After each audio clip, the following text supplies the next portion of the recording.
Hi guys, this is Connie. Early morning read of The Giver so that I can post it today. Baby monitor because I'm on baby duty. Hopefully she stays asleep. We are on chapter 21 of Connie Reads The Giver. It would work. They would make it work, Jonas told himself again and again throughout the day. But that evening everything changed. All of it. All the things they had thought through so meticulously fell apart.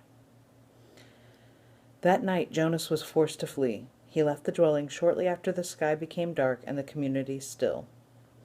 It was terribly dangerous because some of the work crews were still about, but he moved stealthily and silently, staying in the shadows, making his way past the darkened dwellings and the empty central plaza toward the river. Beyond the plaza he could see the house of the old, with the annex behind it, outlined against the night sky. But he could not stop there. There was no time. Every minute counted now, and every minute must take him farther from the community. Now he was on the bridge, hunched over on the bicycle, pedaling steadily. He could see the dark, churning water far below. He felt surprisingly no fear nor any regret at leaving the community behind, but he felt a very deep sadness that he had left his closest friend behind. He knew that in the danger of his escape he must be absolutely silent, but with his heart and mind he called back and hoped that with his capacity for hearing beyond, the giver would know that Jonas had said goodbye. It happened at the evening meal. The family unit was eating together, as always, Lily chattering away, mother and father making their customary comments, and lies, Jonas knew, about the day. Nearby, Gabriel played happily on the floor, babbling his baby talk, looking with glee now and then toward Jonas, obviously delighted to have him back after the unexpected night away from the dwelling. Father glanced down toward the toddler. "Enjoy it, little guy," he said. "This is your last night as visitor." "What do you mean?" Jonas asked him. Father sighed with disappointment. "Well, he wasn't here when you got home this morning because we had him stay overnight at the nurturing center. It seemed like a good opportunity, with you gone, to give it a try. He'd been sleeping so soundly." "Didn't it go well?" Mother asked sympathetically. Father gave a rueful laugh. "That's an understatement. It was a disaster. He cried all night, apparently. The night crew couldn't handle it. They were really frazzled by the time I got to work." "Gabe, you naughty thing," Lily said, with a scolding little chuck toward the grinning toddler on the floor. "So," Father went on, "we obviously had to make the decision. Even I voted for Gabriel's release when we had the meeting this afternoon." Jonas put down his fork and stared at his father. "Release?" he asked. Father nodded. "We certainly gave it our best try, didn't we?" "Yes, we did," Mother agreed emphatically. Lily nodded in agreement, too. Jonas worked at keeping his voice absolutely calm. "When?" he asked. "When will he be released?" "First thing tomorrow morning. We have to start our preparations for the naming ceremony, so we thought we'd get this taken care of right away." "It's bye-bye to you, Gabe, in the morning," Father had said in his sweet sing-song voice. Jonas reached the opposite side of the river, stopped briefly, and looked back. The community where his entire life had been lived lay behind him now, sleeping. At dawn, the orderly, disciplined life he had always known would continue again without him. The life where nothing was ever unexpected, or inconvenient, or unusual. The life without color, pain, or past. He pushed firmly again at the pedal with his foot and continued riding along the road. It was not safe to spend time looking back. He thought of the rules he had broken so far. Enough that if he were caught now, he would be condemned. First, he had left the dwelling at night, a major transgression. Second, he had robbed the community of food, a very serious crime, even though what he had taken was leftovers set out on the dwelling doorsteps for collection. Third, he had stolen his father's bicycle. He had hesitated for a moment, standing beside the in the darkness, not wanting anything of his father's, and uncertain as well whether he could comfortably ride the larger bike when he was so accustomed to his own. But it was necessary because it had the child seat attached to the back. And he had taken Gabriel, too.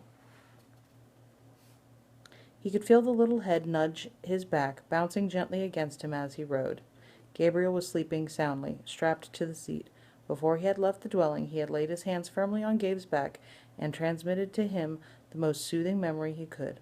A slow swinging hammock under palm trees on an island someplace, at evening, with a rhythmic sound of languid water lapping hypnotically against a beach nearby. As the memory seeped from him and into the new child, he could feel Gabe's sleep ease and deepen. There had been no stir at all when Jonas lifted him from the crib and placed him gently into the molded seat. He knew that he had the remaining hours of night before they would be aware of his escape, so he rode hard, steadily, willing himself not to tire as the minutes and miles passed. There had been no time to receive the memories he and the giver had counted on, of strength and courage, so he relied on what he had and hoped it would be enough. He circled the outlying communities, their dwellings dark. Gradually the distances between communities widened, with longer stretches of empty road. His legs ached at first, then, as time passed, they became numb. At dawn, Gabriel began to stir. They were in an isolated place. Fields on either side of the road were dotted with thickets of trees here and there. He saw a stream and made his way across it, a rutted, bumpy meadow. Gabriel, wide awake now, giggled as the bicycle jolted him up and down.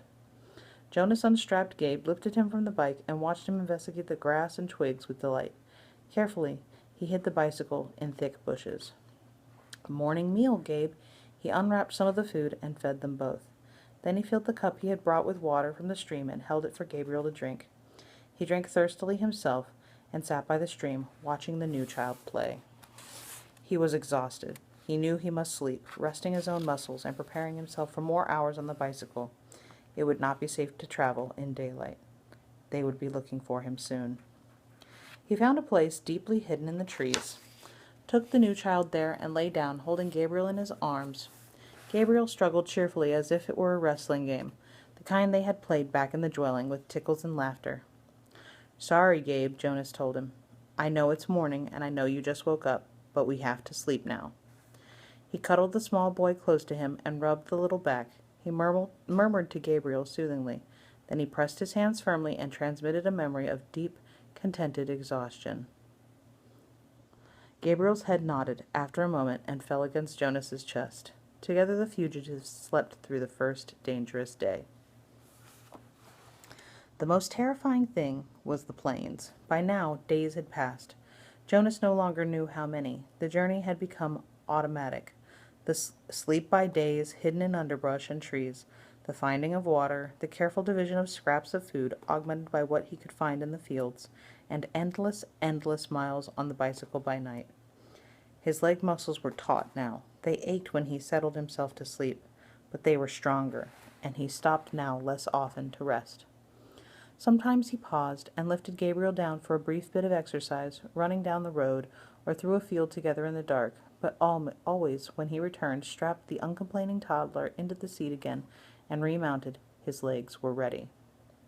So he had enough strength of his own and had not needed what the giver might have provided, had there been time. But when the planes came, he wished that he could have received the courage. He knew they were search planes. They flew so low that they woke him with the noise of their engines, and sometimes, looking up fearfully from the hiding places, he could almost see the faces of the searchers. He knew that they could not see color, and that their flesh, as well as Gabriel's light golden curls, would be no more than smears of gray against the colorless foliage. But he remembered from his science and technology studies at school that the search planes used heat-seeking devices which could identify body warmth and would hone in on two humans huddled in shrubbery.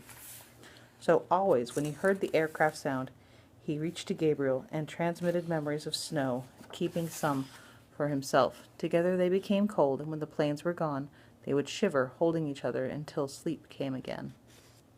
Sometimes, urging the memories into Gabriel, Jonas felt that they were more shallow, a little weaker than they had been.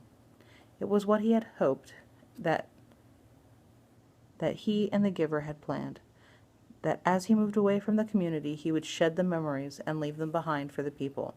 But now, when he needed them, when the planes came, he tried hard to cling to what he still had of cold and to use it for their survival.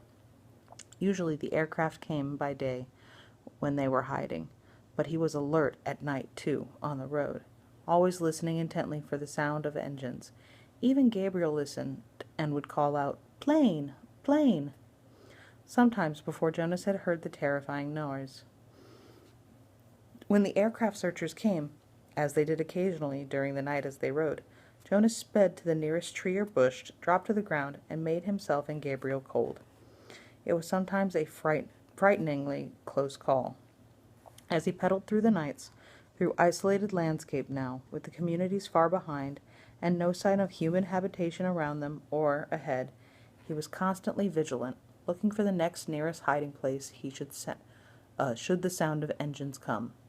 But the frequency of the planes diminished. They became less often, and flew, when they did come, less slowly, as if the search had become haphazard and no longer hopeful.